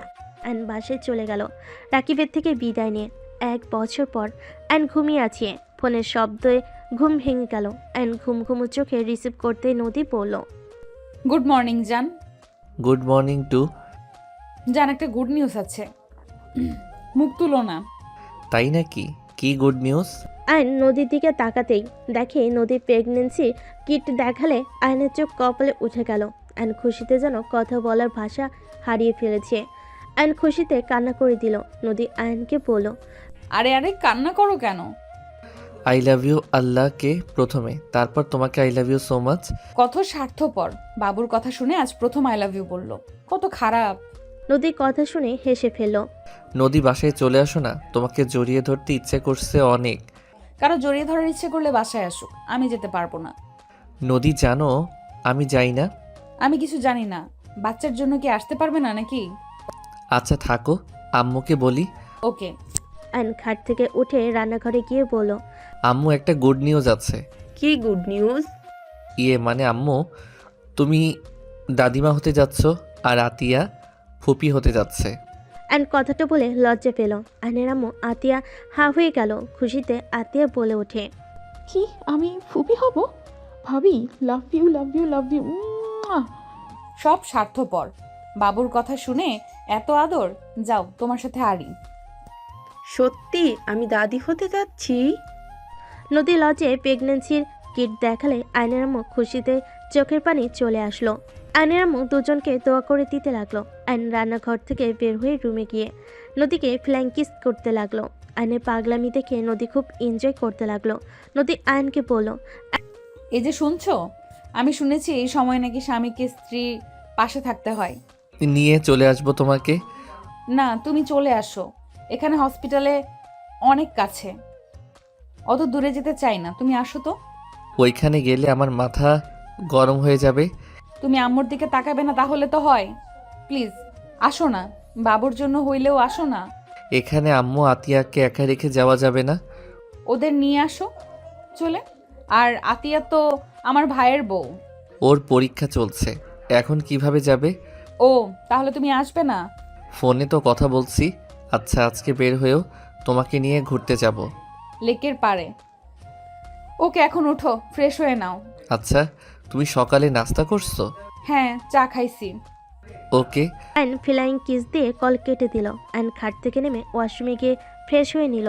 রুম থেকে বের হলে আতিয়া বলে, ভাইয়া, তুমি ওই বাসায় যাও। ভাবি কত করে বলেছে, রাজি হও না কেন? তোর সাথে SMS করা শুরু করছে নাকি? ইয়ে মানে হ্যাঁ। যা আয়ান, একজনের ওপরে রাগ করে সবাইকে কষ্ট কেন দেস? তোর শ্বশুর শাশুড়ি সবাই তোর জন্য মন খারাপ করে। আম্মু, ওই মহিলার সামনে যাওয়ার কোনো ইচ্ছে আমার নাই। বাবুরাব্বু হতে যাচ্ছিস, মিষ্টি তো কিনে দেওয়াই উচিত তোর। পাঠিয়ে দিলে তো হয়ে যাবে। অপমান করা হবে? ওরে গুরুজন আইছে। উফ ভাইয়া, রাগ করবি না তো। তোর আবার রাগ আছে? দেখি কই রাগ আছে। অ্যান কথাটা বলে কপালে টোকা দিতেই আতিয়া রেগে কান্না করতে করতে বলে, কুত্তা বিড়াল, সকাল সকাল ব্যথা দিলি। একবার বাবু দুনিয়াতে আসুক, আমি আর বাবু তোকে কামড় দিয়ে মাংস খেয়ে ফেলবো। হায় হায় আম্মু, পরীক্ষা শেষ হইলে এটাকে বিদায় করো। রাগ খুশি হয়ে যাচ্ছে দিন দিন। আতিয়া মারতে যাবে, সাথে সাথে আইন ওর আম্মুর পিছনে লুকালো। আইনের আম্মু হাসতে লাগলো দুজনের এমন কাণ্ড দেখে। হইছে, এখন দুজন খেতে বসে। দুজন বসে পড়লো, তিনজন খাবার খেয়ে নিল। আয়নের হাতে 6,000 টাকা দিয়ে পড়লো, এইটা নিয়ে গিয়ে ভালো মিষ্টি কিনে নিয়ে আয় যা। আম্মু আমিও যাই, আমার পরীক্ষা তো শেষ। আম্মু টাকা লাগবে না, আমার কাছে আছে। কিভাবে? তুই তো অনেক দিন ধরে হাত খরচ নেস না। আম্মু আসলে আমি তোমাদের একটা সত্যি কথা বলবো, রেগে যাবে না তো? কি কথা? বলো, রাগ করবে না। ওকে, করব না, বল। আম্মু, আমি ভার্সিটিতে ভর্তি হই নাই, আমি একটা জব নিয়েছি। গতকাল আমার প্রমোশন হয়েছে, আমার বেতন এখন 50,000 হয়েছে। আর দেশের বাইরে গেলে অনেক টাকা বেতন পাবো। কি? তুই পড়াশোনা বাদে এইসব করছস? আম্মু, আই এম সরি, প্লিজ আম্মু রাগ করো না। আয়ন ওর আম্মুকে জড়িয়ে ধরলো। আয়নের আম্মু বলে, তোর স্বপ্ন পূর্ণ করা বাদ দিয়ে তুই এইসব কেন করলি? আম্মু, এখানে বেতন তো ভালো পাচ্ছি, হুদাই আর পড়ে কি হবে? কিসের জব করস? রাকিবের আঙ্কেল জবটা দিয়েছে। ও আচ্ছা, আর কে গ্রুপে জব করস? হুম। এটাই তো তোর? আমার কি আম্মু? কিছু না। আচ্ছা যা। আয়ন রুমে গিয়ে রেডি হয়ে নিল আর ক্রেডিট কার্ড নিয়ে এসে আয়নের আম্মুর হাতে দিয়ে বলল, এখন থেকে আর তুমি কোনো কাজ করবে না, যত খরচ এখান থেকে করবে। তোদের ভবিষ্যতে লাগবে, এইসব রেখে দে। তখন কার ব্যাপার, তখন দেখা যাবে আম্মু। তোমাকে যা বলি তাই করো। আর আম্মু, এই শাড়িটা আর বোনুর জন্য এই 3 পিস কিনেছিলাম, বাট অনেক প্রশ্ন করবে দেখে দেয় নাই। আয়নের আম্মু খুশিতে চোখে পানি চলে আসলো। আতিয়া বলে, ভাইয়া তাহলে আমি এইটা পরে যাব? আতিয়া খুশি হয়ে 3 পিস নিয়ে চলে গেল। আয়নের আম্মু আয়নের কপালে চুমু দিল। অনেক বড় হও বাপ আমার, বৌমার জন্য কিছু কিনস নাই? ওনাকে পাইল কিনে দিয়েছিলাম, উনি এইগুলো চয়েস করে দিয়েছে। বৌমা জানে? হুম। ওকে, যা তাহলে। আতিয়া রেডি হতে লাগলো। আয়ন চেয়ারে বসে অপেক্ষা করতে লাগলো। আতিয়া বের হলে আয়ন মাথায় হালকা থাপ্পড় দিয়ে বলে, এত সময় লাগে? এত সেজে কি হয়েছে, ভূতনির মতো লাগছে। আম্মু আমি কিন্তু যাব না। ওকে, যাস না, থাক জায়গা। আয়ন চলে যেতে নিলে আতিয়া পিছন পিছন যেতে লাগলো। আয়নের আম্মু হাসতে লাগলো। দুজনকে এগিয়ে দিয়ে বাসে চলে আসলো। আয়ন আতিয়া সিএনজিতে উঠে যেতে লাগলো। সামনে গিয়ে ভাবলো মিষ্টি কিনে নিল। 10 কেজি মিষ্টি কিনে আয়ন আতিয়া বের হয়ে গেল। নদীদের বাসের সামনে গিয়ে নেমে ভাড়া দিয়ে দুজন ভিতরে ঢুকলো। সদর দরজা গিয়ে নক করলে রাজু দরজা খুলে দিয়ে আতিয়াকে দেখে বলল, আরে বিবিজান যে। আতিয়াকে জড়িয়ে ধরতে যাবে, সাথে সাথে আয়ন কাশি দিলে। রাজু লজ্জায় আয়নকে জড়িয়ে ধরে পড়ল। আরে তুমি এসেছো, আরে ভেতরে চলো। আয়নকে ধরে ভিতরে নিয়ে যেতে লাগলো। আতিয়া লজ্জায় লাল হয়ে যেতে লাগলো। আয়ন ভিতরে গেলে সবাই অবাক হয়ে তাকালো। আয়ন সালাম দিয়ে সবাই সালামের উত্তর নিল।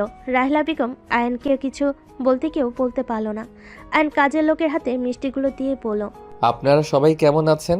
ভালো আছি বাবা, তুমি এমন সারপ্রাইজ দিবে ভাবতেও পারি নাই। আর এত মিষ্টি কিনতে গেছো কেন? বাবা হতে যাচ্ছি, মিষ্টি না কিনলে হয়? আয়নের কথা শুনে সবাই হা হয়ে গেল। আয়ন ভুরকুচকে বলল, কি ব্যাপার, এভাবে অবাক হয়ে আছেন কেন? বাবা হতে যাচ্ছ মানে? নদী কিছু আপনাদের বলে নাই? না তো। উনি কই? রুমে আছে, ওই তো নামছে। নদী আয়নকে দেখে বলল, তুমি না বলে আসবে না?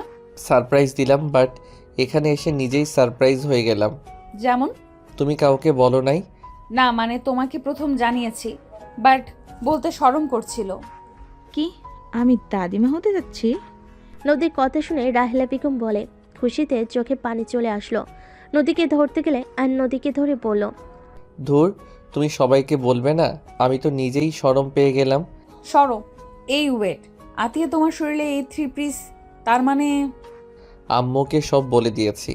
একটু রাগ করছে, বাট আমার প্রথম বেতনের শাড়ি পেয়ে অনেক খুশি হয়েছে। যাক, তাহলে তো অনেক ভালো। ধন্যবাদ ভাবি 3 পিসটা পছন্দ করে দেওয়ার জন্য। তোমার পছন্দ হয়েছে? হুম। আতিয়া নদীকে জড়িয়ে ধরে বলে, ভাবি বলেন তো, আমাকে কি এই সুন্দর লাগছে না? হ্যাঁ, অনেক সুন্দর লাগছে তো। এই ভূত আমাকে মারছে ধরে আর বলছে আমাকে নাকি পেতনির মতো লাগছে। আতিয়ার কথা শুনে সবাই ফিক করে হেসে দিল। রাজু আতিয়াকে বলল, আমি একটু দেখি কেমন লাগছে। আরে রাজু, দেখো দেখো, ওরে পেতনির মতো লাগছে। দূর, তুমি আমার বোনটার পেছনে লাগো কেন? লাগতে দাও ভাবি, বাবু একবার দুনিয়াতে আসুক, আমরা দুইজন মিলে ওকে শান্তিতে থাকতেই দিব না। আমি ভয় পেয়ে গেছি। সবাই হেসে দিলে হঠাৎ করে পিছন থেকে রাইমা তার স্বামী এসে বলল, আয়ান কেমন আছো? আয়ন পিছনে ঘুরে মুখে হাসি রেখে বলে, জি আলহামদুলিল্লাহ, অনেক ভালো। আয়ান সরি। হঠাৎ? আয়ান তোমার হাতটা একবার ধরো। কেন? আপনার হঠাৎ কি হলো? আর সবার সামনে কি যাতা বলছেন? আমি আমার স্বামীকে সব কিছু বলে দিয়েছি। মানে কি? আপনি কি বোঝাতে চান? এই শুনেন, আপনাকে আর ওই ম্যামকে আমি ঘৃণা করি। বুঝতে পারছেন? আমি ঘৃণা করতে শিখে গেছি। Just I hate you. আয়নের কথা শুনে রাইমার চোখে পানি টলমল করতে লাগলো। রাইমা নিজের মুখে হাসি টেনে বলল, ধন্যবাদ। আমিও চাই তুমি আমাকে ঘৃণা করো। ও হ্যাঁ, কংগ্রেস। আমি শুনলাম তুমি বাবা হতে চলেছো, ভালো হয়েছে। আমিও মা হতে চলেছি। অভিনন্দন। কি ভাবি, আপনিও মা হতে চলেছেন? আমি আপনাকে বললাম আর আপনি আমাকে বললেন না।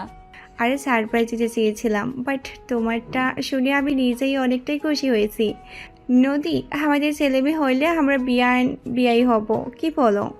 বাহ, তাহলে অনেক ভালো হবে। কখনোই না।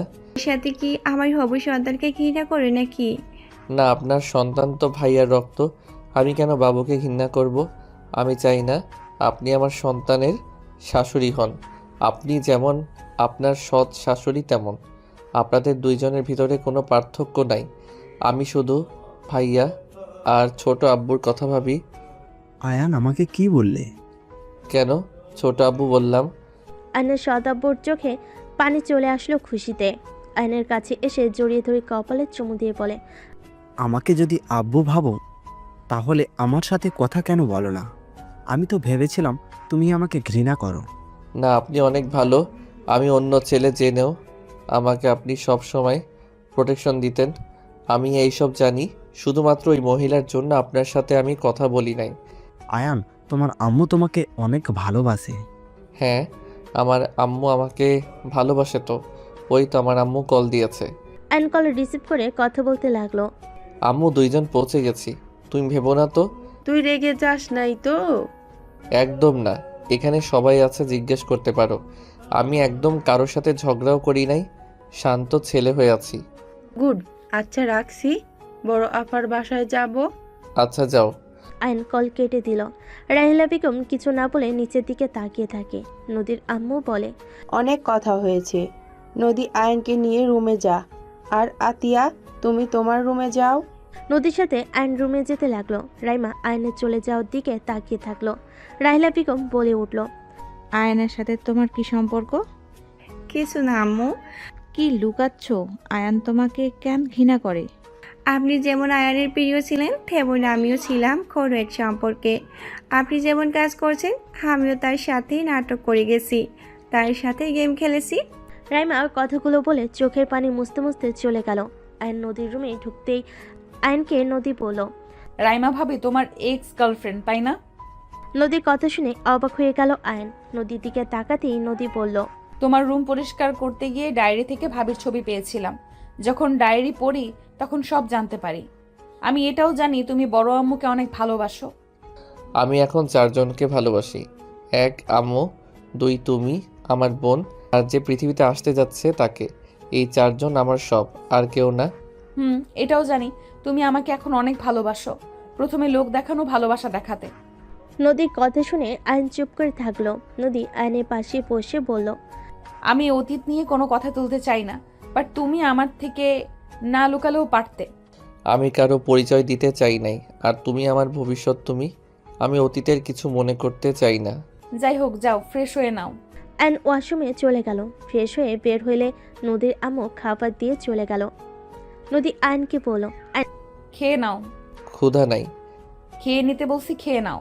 খাবারের প্লেট হাতে নিয়ে নদীর দিকে লোকমা দিলে নদী কিছু না বলে খেতে লাগলো। দুজন খাওয়া শেষ করে বাসা থেকে বের হয়ে গেল। দুজন সারাদিন ঘুরে সন্ধ্যায় বাসে আসলো। অ্যান্ড সোফায় বসে সবার সাথে বসে গল্প করতে লাগলো। নদীর আব্বু বলল, আয়ান, তোমার আম্মুর সাথে কথা বলা লাগছিল, ওনার ফোন তো বন্ধ পাচ্ছি। খালামণির বাসায় গেছে হয়তো, ফোনে চার্জ নাই। ও আচ্ছা। যদি খুব দরকার হয় তাহলে আমি কল দিচ্ছি, ওয়েট। আয়ন ওর খালামণিকে ফোন দিয়ে কিছুক্ষণ কথা বলে। আয়নের আম্মুর কাছে দিলে আয়নের আম্মু বলল, তুই আবার রেগে গেছোস নাকি? রাগি নাই। ফোন কি হয়েছে? আর বলিস না, ফোনের চার্জ শেষ হয়ে গেছিল, চার্জে কেবল দিলাম। জানতাম আমি। যাই হোক, আঙ্কেল কথা বলবে। আয়ন ফোনটা দিয়ে বলল। আচ্ছা কথা বলেন, আমি রুমে যাই। আয়ন ফোনটা দিয়ে চলে গেল। রুমে গিয়ে ফ্রেশ হয়ে নদীকে পিছন থেকে জড়িয়ে ধরে ঘাড়ে নাক ডুবিয়ে দিয়ে ঘ্রাণ নিতে লাগলো। নদী চোখ বন্ধ করে বলল, কি হয়েছে? তোমাকে এভাবে সারা জীবন জড়িয়ে ধরে থাকতে ইচ্ছে করছে। তাই? আমি তো তোমারই আছি, এভাবে ধরে রাখার দরকার নাই। আমি কখনো তোমাকে ছেড়ে যাব না। তাই তো। আয়ন নদীকে ছেড়ে সামনের দিকে ঘুরিয়ে কপালে চুমু দিল। আয়ন নদী ঠোঁটের কাছে যাবে, সাথে সাথে রাইমা কেসে উঠল। আয়ন সাথে সাথে নদীর থেকে দূরে দাঁড়িয়ে পড়ল। কিছু বলবে না? সরি, ভুল সময় এসেছি। হ্যাঁ, হাব্বু ফোন দিল, এই নাও। রাইমা ফোনটা দিয়ে চলে গেল।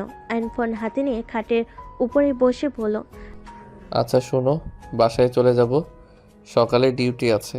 আবার কবে আসবে? কল দিব। আসবো না। যাওগা।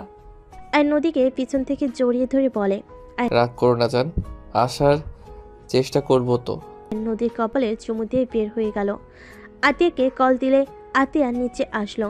আয়ন সবার থেকে বিদায় নিয়ে আতিয়াকে নিয়ে চলে গেল। আয়ন বাসি গিয়ে সোজা ঘুমিয়ে গেল।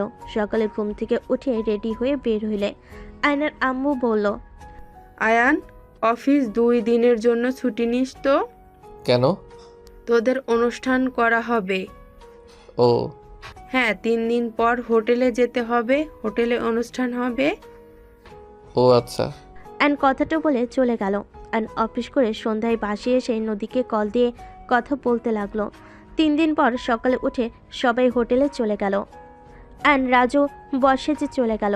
রাকিব আয়নের কানে কানে বলে, শালা বাসর ঘরে কি করবি, তার থেকে আমাদের সাথে আড্ডা দিস। ফালতু ছাড়। যাক বাবা, ফালতু হয়ে গেলাম। ভালো কথা বললেও কোনো দাম নেই। পটা যা। রাকিব চলে গেল। রাজু আয়ন দুজনের পাশে বসে থেকে নতুন করে আবার বিয়ে পড়ানো শুরু করলো। বিয়ে পড়ানো শেষ হলে সবার সাথে কুশল বিনিময় করে আয়ন বাসর ঘরে গিয়ে বলল, আসসালামু আলাইকুম বিবিজান। নদী কোনো কথা না বলে খাটে বসে থাকলো। আয়ন নদীর পাশে বসে বলল, কি ব্যাপার বাবু, রাগ করছো নাকি? ওলে ওলে, দেখি আমার বাবুটা কত রাগ করছে। আয়ন কথাটা বলে যে নদীর ঘোমটা তুলে কিস করতে যাবে, সাথে সাথে আয়ন ভ্যাবেচাকে খেয়ে গেল। সবাই খিলখিল করে হেসে বের হইল পদ্মার আড়াল থেকে। আয়ন ভুরুকুচকে তাকিয়ে বলল, আরে বউ, কোথায় যাও? নতুন জিনিস, আহ কি মজা। পুরনোটা দিয়ে কোনো লাভ নাই। আয়ন নদীর কাজিনের হাত ধরতেই মেয়ে বলে, না না ভাইয়া, ছাড়েন আমাকে। এইসব আপুদের প্ল্যানশিট আমাকে জোর করে এখানে বসিয়ে দিয়েছে। আরে দিয়েছে, আসো বাসরটা করে নেই। ওই ফাজিল, ওর হাত ছাড়ো। নদীর কণ্ঠ শুনে সাথে সাথে হাত ছেড়ে দিল। নদীর দিকে তাকিয়ে বলল, সরি, মজা করছি তো। আর একবার এমন মজা করতে দেখলে খবর আছে তোমার। আর করব না। আয়নের কথা বলার ধরন দেখে সবাই হাসতে লাগলো। সবাই ওদের একা রেখে চলে গেল। আয়ন দরজা লাগিয়ে দিয়ে নদীর কাছে গিয়ে পিছন থেকে জড়িয়ে ধরলো। কি আর করব, বাসর তো আগেই করছি, চলো দুইজন মিলে চাঁদ দেখি। আয়ান, আজকে তোমার থেকে একটা জিনিস চাইবো, দিবে? কি চাও বলো? আমাকে প্রমিস করো তুমি আমাকে দিবে যা চাইবো। ওকে, প্রমিস করলাম, বলো। আয়ান, বড় আম্মুকে তুমি ক্ষমা করে দাও। বড় আম্মু তোমাকে অনেক ভালোবাসে, তুমি জানো না আম্মু তোমাকে কতটা ভালোবাসে আমি জানি সেটা। আর তোমার আব্বুর মৃত্যুতে বড় আম্মুকে দোষী বানানো বোকামি। আল্লাহ তার মৃত্যু হয়তো ওইভাবেই রেখেছিল, তাই হয়েছে। আর তোমার কি মনে হয় আম্মু তোমার আব্বুকে ভালোবাসে নাই? তোমার আব্বুকে আজও সেই অনেক ভালোবাসে। আমাকে বড় আব্বু সব বলেছে। বড় আব্বু আম্মুকে বিয়ে করেছিল কারণ রূপা আর বড় ভাইয়ার একজন মা দরকার ছিল, তাই তিনি তার সন্তানদের জন্য বিয়ে করেছে। আর বড় আম্মু নানুর জন্য বিয়ে করেছে। নানু আত্মহত্যার ব্ল্যাকমেল করেছিল। অ্যান্ড সব কিছু শুনে কিছু না বলে খাটে ঘুমিয়ে গেল। নদী ডাকলে শুনল না। নদী রেখে একপাশে শুয়ে পড়ল। 9 মাস পর সবাই হসপিটালের সামনে দাঁড়িয়ে আছে। অ্যান্ড পায়চারি করছে। বাচ্চার কান্নার শব্দ শুনে সবার মুখে হাসি ফুটে উঠল। নার্স বাচ্চা কোলে বের হইলে অ্যান্ড তাতে করে কেবিনের ভিতর ঢুকে নদীর পাশে গিয়ে দাঁড়িয়ে পড়ল। জান ঠিক আছো? কথা বলতে চাই না। এখনো রেগে থাকবে? বললাম না কথা বলতে চাই না। আয়ন সবে কেবিনে ঢুকলো। সবে এক এক করে বাচ্চাকে কোলে নিল। আয়নের আম্মু আয়নের কোলে বাবু দিয়ে পড়ল। আয়ান সব রাগ ভুলে বাবুর নিজের দাদিমার কোলে দে। উনি তোর ভয়ে কোলে নিতে গেলেও নিতে পারলো না। আয়ন রাহেলা বেগমের দিকে তাকাতে দেখে অসহায়ভাবে তাকিয়ে আছে। আয়ন বলে ওঠে, নিজের নাতিকে কোলে নিবে, সেখানে আবার আমার অনুমতি নিতে হবে কেন? তার নাতি সেই কোলে নিবে, এখানে আমি না করার কে? আয়নের কথা শুনে সবাই খুশি হয়ে গেল। রাহেলা বেগম দৌড়ে এসে বাচ্চাকে কোলে তুলে নিয়ে খুশিতে কান্না করে দিল। সারা মুখে চুমু দিয়ে বলে, একদম বাবার মতো হয়েছে।